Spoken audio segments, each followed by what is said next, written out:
listening to the Rum and Wrestling Podcast. This is the second episode of the Best of Champions Tournament. This episode is Owen Hart versus Cesaro.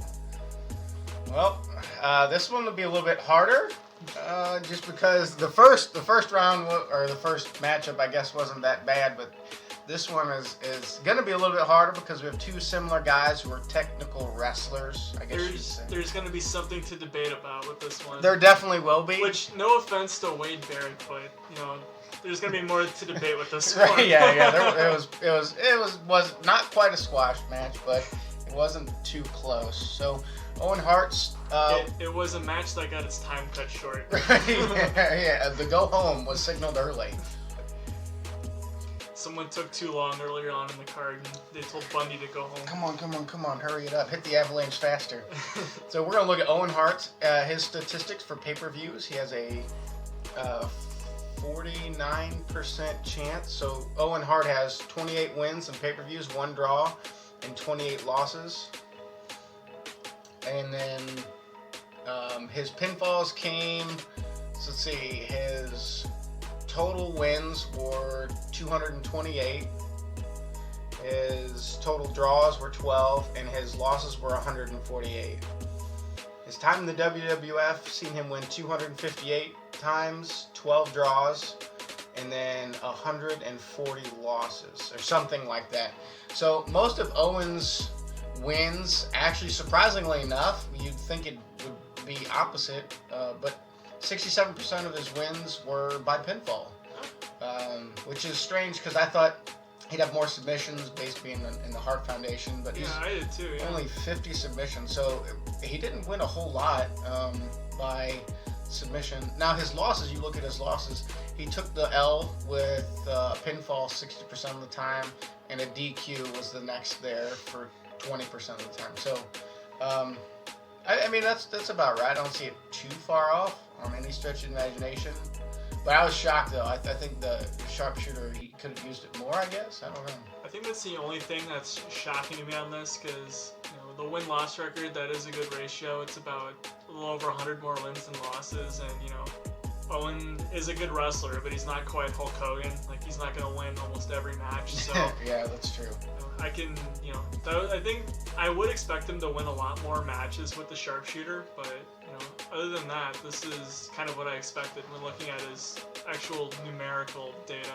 So, all these stats come from ProFightDB.com, and it's got one little thing here that should be asterisked is he's got 8 no contests, and that's what goes into a draw, is it's a no contest, which is a 66% chance when it comes to the draws that it's going to be a no contest, which, I mean, you have the double count out, double disqualification, no contest, time limit draw, curfew draw, winner unknown. So, I mean, he's got one of those. But, I mean, you look at Owen Hart and his characters from the start to his unfortunate end, it's kind of been, I wouldn't say the same, but it's been a little bit of a wide variety, especially there at the end of his career when he was, Owen Hart, and then he was the Blue Blazer. I think the one thing that's interesting to look at is they added in curfew draws. Now, I don't think people do this really anymore, but I remember I was watching a video on longest matches in WWF history, and that's how a lot of Bruno Sammartino, Pedro Morales' match would end. Was, I think they called it a curfew draw, and it's the building itself. They can only, put on a show for so long, and once you hit that time, you gotta call it. So I think that's technically what curfew draw means, and obviously it's at 0, so yeah, he never had to run into that. So, the thing that stands out to me about Owen Hart's character as his in-ring wrestler and his promos and stuff was his Nugget time. That's when he had that danger on his tights, his caution or whatever it was, and he actually was going for a lot of the mid-card stuff. That's the most I remember Owen Hart, obviously outside of the Hart Foundation stuff. The biggest thing I think of when I think of Owen Hart is I think of Bret's bratty brother is kind of what I think about a little bit. Like, he just kind of, when he would do promos, he had kind of a I wouldn't say a whiny voice, but like it was a lot less of a, it was not. He had a better promo than Bret because he was more, I think, aggressive with the way he would talk, and he was more. It was like a whiny aggressive mix. It's kind of a weird way to put it. Well, I mean, that also gave him the opportunity so they could have those feuds, him and Bret, and him kicking Bret's leg out of his leg. His leg out of his leg.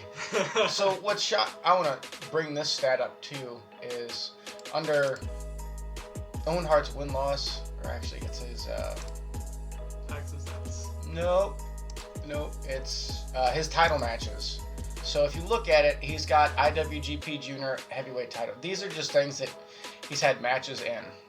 So we're gonna click USWA Heavyweight. Let's do the WWF World Heavyweight title. He's actually had 4 world title matches, and it looks like, unfortunately, it's 0-4. He's 0 actually, but this shows you that he was at least in.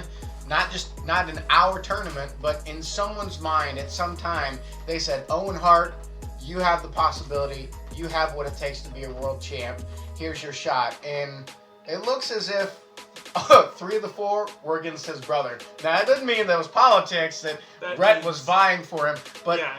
At least one thing, his last title shot, January 11th, 1995, was against Diesel. So another fun fact about Owen versus Bret, I'm not sure how true this is. I might need this to be fact-checked, but I believe the original brother that Bret was going to fight with, the one who pitched it, was actually Bruce Hart. And then I think Bret wanted to give Owen more of a rub, so he put him in there. But if I'm not mistaken, I believe it was supposed to be Bruce, because I think Bruce was the one who brought it up. So Owen, we've got his entirety, a little bit of stats for him, just summarizing Owen Hart. So let's touch up on his opponent for the tournament is Cesaro. Now, Cesaro this number is staggering a little bit.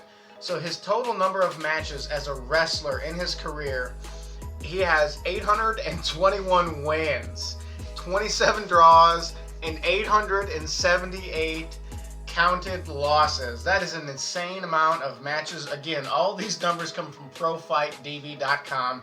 I mean, that's staggering amount of numbers. But I guess he's been around for a long time, and he's no different. I think Cesaro, when you look at his stats on his win types, he's got an 80% of the time it's pinfall, and he uses quite a bit of submissions. Not as surprising as Owens, that he only has 75 submission wins. I mean, just based off of that, I know he's a technical guy, but then you look at the other side, he usually is looking at the lights on his back, taking a loss, on a pinfall.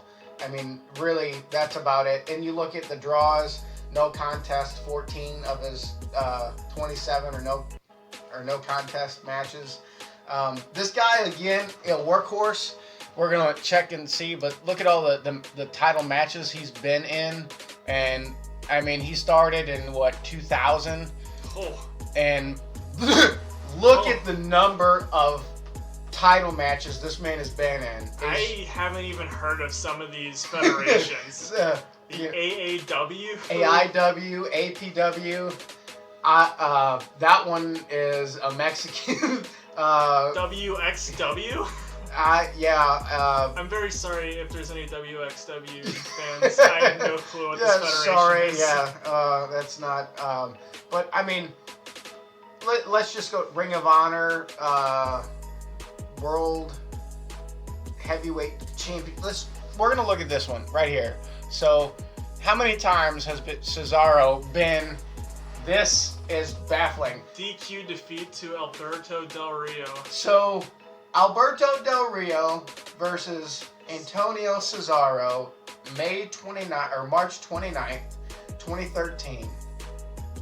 It ended in a DQ. It was a one and done for him. So, in 2013, Cesaro was booked in a heavyweight championship bout, inevitably it was a holdover match. This is what we're gonna go as. Is let's just get Del Rio in a match, maybe get some heat, and then let's move on. But this just shows you that at least someone recognized somewhere at some time that Cesaro was worthy of a heavyweight championship. What this looks like, it would remind me of is, do you remember, I think it was 2016, before Reigns fought Triple H. Triple H won the title at Royal Rumble, and he had a match versus Dean Ambrose. That's what this kind of feels like to me. We need to have Triple H. He's gonna lose it to Reigns. Everybody sees that coming. But we need him to defend the title once. We don't want to, blow our wad with him losing to Reigns at, I think it was Fastlane. So they just threw in Dean Ambrose. So that's kind of what this looks like. Yeah, he's just a filler guy. I mean, he was in Money in the Bank 14 for the World Heavyweight Championship. Look at the roster of people that were in that match. Kane, Randy Orton, Sheamus, Roman Reigns, Alberto Del Rio, Cesaro, Bray Wyatt. He was in it, but it's not like he is the one challenger who half of the match is going to be focused on. Yeah. Elimination Chamber, 2014, February 23rd, 2014. The winner match was Randy Orton. It was Cesaro, Christian, Daniel Bryan, John Cena, and Sheamus. His name's there. It's at least in there. His name's in there. So we looked at Owen Hart. We looked at Cesaro. We've seen their stats. We went back and forth. All right. So what we'll do is the entirety of this matchup between these two guys. Owen Hart, technical wrestler. Cesaro, technical wrestler.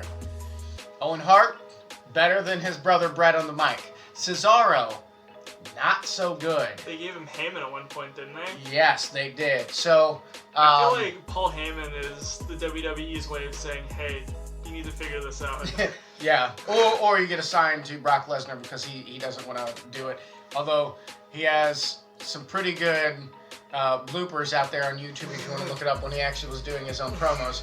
But all right, so Zach, in this matchup of Owen Hart versus Cesaro for the best champion that never was, who are you picking? Before I give my answer, I see 1,726 matches for Cesaro. How many of those do you think were with or against Sheamus? 1,000 of the 1,726 were against the same guy. But no, I gotta go with Owen Hart on this one.